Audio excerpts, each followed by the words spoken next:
April 7, 2026 இன்றைய நாளுக்கான இறை வார்த்தை. கர்த்தர் உங்கள் இருதயத்தை சமாதானத்தால் நிரப்பி உங்கள் மனதை உறுதியாக்குவார். May the Lord fill your heart with peace and strengthen your mind. யோவான் 14 அதிகாரம் 27 வசனம். John chapter 14 verse 27. சமாதானத்தை உங்களுக்கு வைத்து போகிறேன், என்னுடைய சமாதானத்தை உங்களுக்கு கொடுக்கிறேன். உலகம் கொடுக்கிற பிரகாரம் நான் உங்களுக்கு கொடுக்கிறதில்லை. உங்கள் இருதயம் கலங்காமலும் பயப்படாமலும் இருப்பதாக.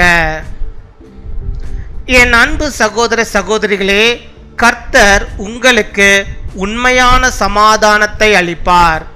உலகம் தரும் சமாதானம் தற்காலிகமானது, ஆனால் கர்த்தர் தரும் சமாதானம் நிலையானது.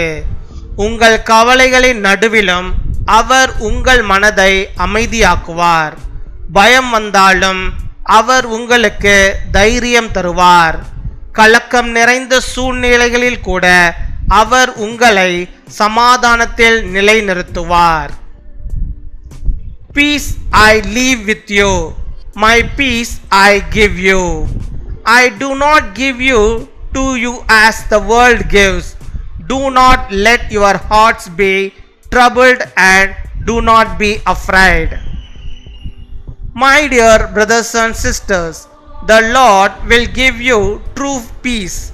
The peace that the world gives is temporary, but the peace from the Lord is everlasting. Even in the midst of your worries, He will calm your heart. When fear arises, He will give you courage. In troubled situations, He will keep you steady in His peace. பின்வரும் ஜெபத்தை நாம் யாவரும் சேர்ந்து சொல்வோம்.